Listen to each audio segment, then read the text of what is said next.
Hello दोस्तों, welcome to my channel. आज हम आपके लिए एक और नई स्टोरी लेकर आए हैं जिसका टाइटल है द रियल प्रिंसेस। आज हम इस इंग्लिश स्टोरी का हिंदी में ट्रांसलेशन करेंगे और जो भी ग्रामेटिकल स्ट्रक्चर और मीनिंग्स आते जाएंगे साथ साथ हम उन्हें भी समझते चलेंगे। तो चलिए शुरू करते हैं। द रियल प्रिंसेस मतलब असली, प्रिंसेस का मतलब होता है राजकुमारी, असली राजकुमारी। तो चलिए देखते हैं इस स्टोरी में क्या है। Once upon a time, a queen ruled over a large kingdom. Once upon a time, इसको हिंदी में क्या कहते हैं? एक बार की बात है। इसको इंग्लिश में बोलते हैं once upon a time. A queen, एक रानी, ruled मतलब शासन करती थी। ये रूल का पास्ट है, मतलब पास्ट में है ये बार। रूल्ड, ओवर मतलब पर, अ एक, लार्ज मीन्स बड़े, किंगडम मीन्स साम्राज्य। तो एक रानी थी, वह क्या शासन करती थी किस पर? एक बहुत बड़े साम्राज्य पर। सी हैड ओनली वन सन, उसका केवल, वन मतलब एक, सन मतलब बेटा, उसका केवल एक बेटा था या इकलौता बेटा था। हु जो, was the would be ruler of the kingdom, जो वॉज द वुड बी मतलब जो बनने वाला था, वुड बी मतलब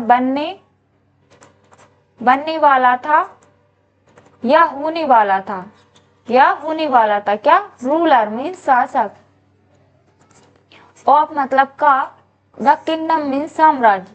तो उसका जो रानी थी उसका केवल एक बेटा था जो कि बनने वाला था या होने वाला था, क्या? शासक उस पूरे साम्राज्य का। The Prince was a tall handsome young man now. तो राजकुमार, प्रिंस को क्या बोलते हैं हिंदी में? राजकुमार। और प्रिंसेस को क्या बोलते? राजकुमारी। तो राजकुमार, वॉज मीन्स था, अ एक, टॉल मीन्स लंबा, हैंडसम मीन्स सुंदर, यंग मीन्स युवा, मैन मीन्स आदमी, नाउ मीन्स अब। अब वह कैसा दिखने लगा था? अब राजकुमार एक लंबा सुंदर युवा आदमी था। अब मतलब वह देखने में लगने लगा था। So the queen thought of getting him married, इसलिए रानी ने विचार किया, रानी ने सोचा या विचार किया कि गेटिंग हिम मैरिड मतलब शादी, उसकी शादी करवा दी जाए, उसकी शादी करवा दी जाए। But she wanted to have the most beautiful princess as her daughter in law. लेकिन वह, वॉन्टेड मीन्स चाहती थी, क्या चाहती थी? टू हैव मतलब उसके पास हो, द मोस्ट ब्यूटिफुल मतलब सबसे सुंदर राजकुमारी, प्रिंसेस मीन्स राजकुमारी। एज मीन्स जैसे, हर मीन्स उसकी, डॉटर इन लॉ मतलब अपने बेटे की पत्नी को बोलते ही डॉटर इन लॉ। और उसकी क्या हुई? वो बहू, उसके बहू के रूप में कैसी लड़की चाहिए थी उसको? सबसे सुंदर राजकुमारी उसको चाहिए थी। Several proposals came from different royal houses for the princess. कई सारे, several का मतलब होता है अनेक या कई सारे, proposals means प्रस्ताव, कई सारे प्रस्ताव आए। केम का मतलब कम का मतलब होता है आना, और इधर सेकंड फॉर्म यूज हुई है तो आए। फ्रॉम मतलब से, डिफरेंट मतलब अलग अलग, रॉयल मतलब शाही, हाउसेस मतलब घरों, अलग अलग शाही घरों से, कैसे? अलग अलग प्रपोजल शाही प्रस्ताव आए। फॉर द प्रिंस मतलब राजकुमार के लिए। But no princess could meet the standards of the queen. लेकिन नो प्रिंसेस, कोई भी राजकुमारी, नो मीन्स नहीं, प्रिंसेस मीन्स राजकुमारी,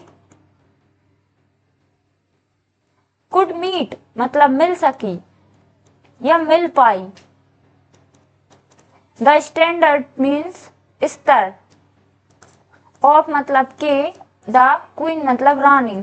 तो जो रानी थी उसका जो स्टैंडर्ड था उससे कोई भी प्रिंसेस, कोई भी राजकुमारी उसके स्टैंडर्ड से मैच नहीं खा पाई या मिल नहीं पाई। The word went around that the queen had rejected a number of princesses. The word मतलब बातें या शब्द, वेंट अराउंड मतलब चारों तरफ फैल गए, अराउंड मतलब चारों तरफ, इस टाइप की बातें चल गई। दैट की the queen Rani had rejected मतलब अस्वीकार, रिजेक्ट मतलब अस्वीकार कर दिया है, रानी ने अस्वीकार कर दिया है। अ नंबर ऑफ मतलब कई सारे, और नंबर ऑफ का मतलब होता है एक से ज्यादा, कई सारे। प्रिंसेस मतलब राजकुमारी, राजकुमारियों। तो एक से ज्यादा राजकुमारियों को या कई सारी राजकुमारियों को वो जो रानी थी उसने क्या कर दिया, अस्वीकार कर दिया, रिजेक्ट कर दिया, पसंद नहीं आई कोई भी। फिर क्या हुआ आगे, so a charming and beautiful princess decided to meet the queen. तब एक चार्मिंग मीन्स आकर्षक और ब्यूटीफुल मीन्स सुंदर, princess means Rajkumari,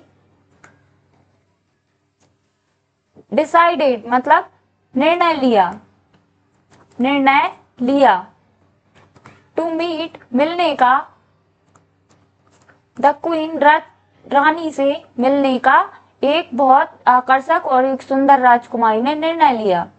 she wanted to know what type of girl the queen wanted for her son. She wanted to know, वह, wanted का मतलब चाहना, वह चाहती थी, टू नो मतलब जानना, वह जानना चाहती थी। व्हाट टाइप ऑफ गर्ल मतलब किस प्रकार की, टाइप का मतलब प्रकार, ऑफ गर्ल किस प्रकार की लड़की, द क्वीन रानी, वॉन्टेड फॉर हर सन अपने बेटे के लिए चाहती है, हर मतलब अपने, सन मतलब बेटे, अपने बेटे के लिए वह किस प्रकार की लड़की चाहती है, ऐसा वह राजकुमारी जानना चाहती थी।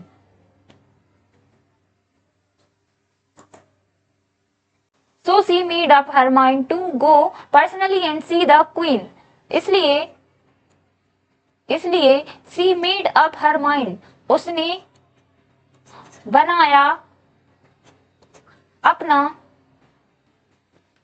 माइंड मतलब अपना, अपनी सोच बनाई या उसने ऐसा सोचा कि टू गो पर्सनली मतलब वह पर्सनली मिलेगी किससे, क्वीन से मतलब रानी से, और देखेगी, देखेगी, और गो मीन्स जाएगी, क्या व्यक्तिगत तौर पर वह जाएगी और देखेगी किसको, रानी को, और रानी के इंटेंशंस को समझेगी।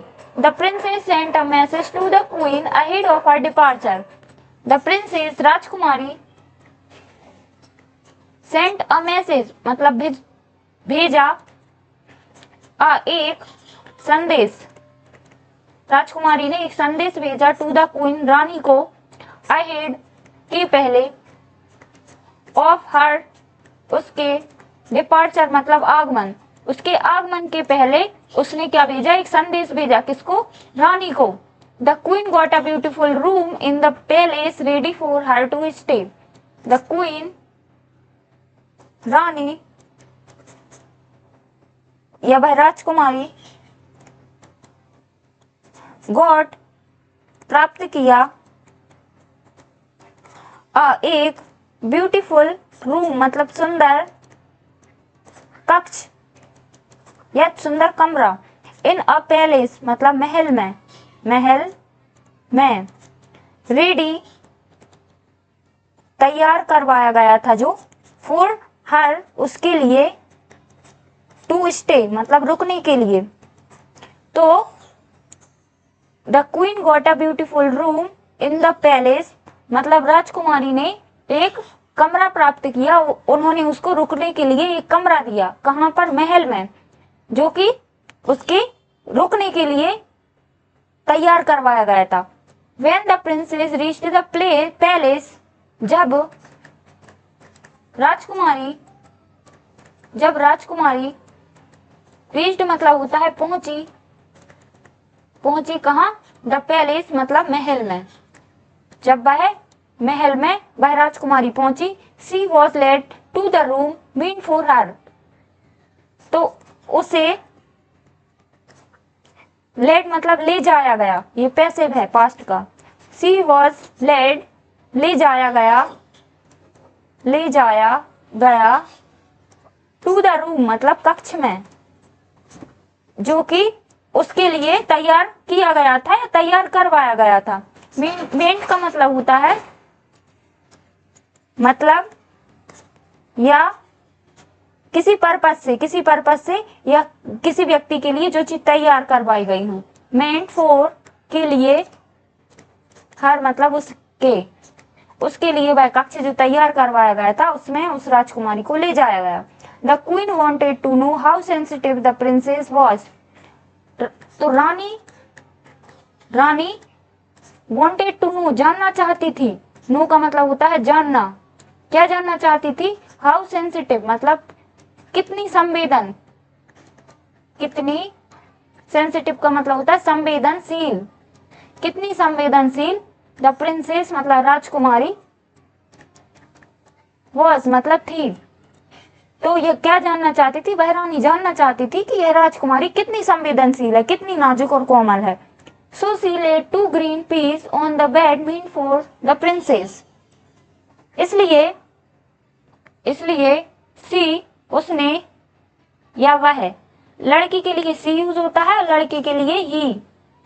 तो सी लेड मतलब उसने बिछवाए 2 मतलब 2, ग्रीन मतलब हरे, पीस मतलब मटर, तो उसने 2 हरे मटर बिछवाए। ऑन मतलब पर, द बेड किस पर? बिस्तर पर। मीन फॉर द प्रिंसेस जो कि प्रिंसेस के लिए तैयार करवाए गए थे, जो गद्दे या बिस्तर, उस पर उस रानी ने क्या किया कि उसने 2 मटर के दाने बिछवाए, उस पर रखे गए। Over the peas were spread 20 mattresses, over the peas मतलब ऊपर, ऊपर, द पीस मतलब मटर के दानों के ऊपर, वर मतलब थे, स्प्रेड ये पैसिव है, वर स्प्रेड मतलब फैलाए गए या बिछाए गए। स्प्रेड का मतलब होता है फैलाना। तो क्या फैलाए गए? 20 मतलब 20, मैट्रेसेस मतलब गद्दे, मोटे मोटे गद्दे उन 2 मटर के दानों के ऊपर फैलाए गए या बिछाए गए। The princess lay over the mattresses at night, तो राजकुमारी लेट गई, सो गई, ओवर के ऊपर, द मैट्रेसेस गद्दों के ऊपर, एट नाइट रात को वह राजकुमारी उन गद्दों के ऊपर सो गई। But she could not sleep at peace, वह शांति से नहीं सो पाई। वह कुड नॉट मतलब सकी, कैन की सेकंड फॉर्म है। नॉट का मतलब नहीं, स्लीप मतलब सोना, एट पीस मतलब शांति से। तो क्या वह शांति से नहीं सो पाई। Giving a hard feeling even through the 20 mattresses until the next morning, तो 2 पीस मतलब 2 मटर, केप्ट गिविंग मतलब गिव का मतलब होता है देना, तो देते रहे क्या? हार्ड फीलिंग मतलब कठोर एहसास या बेचैनी, कठोर एहसास देते रहे। इवन थ्रो के पार, द 20 मैट्रेसेस मतलब गद्दे, अंटिल मतलब तक, नेक्स्ट मतलब अगली, मॉर्निंग मतलब सुबह, अगली सुबह तक वे 2 मटर के दाने क्या देते रहे उसको? हार्ड फीलिंग मतलब कठोर एहसास देते रहे। किसके पार, 20 गद्दों के पार भी उसको बेचैनी या तकलीफ देते रहे। When the princess woke up, जब वह, वेन मतलब जब वह राजकुमारी जागी, वोक अप का मतलब होता है जागी। हर बॉडी, उसका जो शरीर था वह वॉज एचिंग मतलब दर्द दे रहा था, दर्द दे रहा था। ऑल ओवर, पूरे शरीर में उसको, पूरी बॉडी पर दर्द हो रहा था। हेयर एंड देयर, यहाँ और वहां, यहाँ वहां उसके शरीर पर। Here and there could be seen मतलब देखे जा सकते थे, देखे जा सकते थे। ब्लूइश मतलब नीले, ब्रूशेस मतलब चोट के निशान, चोट के निशान। ऑन द डेलिकेट मतलब नाजुक, बैक मतलब पीठ, ऑफ द प्रिंसेस मतलब राजकुमारी की नाजुक पीठ पर यहाँ वहां क्या, नीले चोट के निशान देखे जा सकते थे। सीइंग दिस, यह देखकर द क्वीन रानी एक्सेप्टेड मतलब स्वीकार कर लिया। द प्रिंसेस मतलब राजकुमारी को एज ए सुइटेबल का मतलब होता है उपयुक्त, ब्राइड का मतलब होता है वधू, अपने फॉर द यंग प्रिंस, तो अपने युवा राजकुमार के लिए उस राजकुमारी को उपयुक्त वधू के रूप में स्वीकार कर लिया रानी ने। Moral of this beautiful story, तो beauty is God's rarest gift मतलब जो सुंदरता होती है वह भगवान के द्वारा दी गई दुर्लभ वस्तु रहती है। रेयरेस्ट मीन दुर्लभ। ठीक है, तो this is the moral of this beautiful story. Thank you.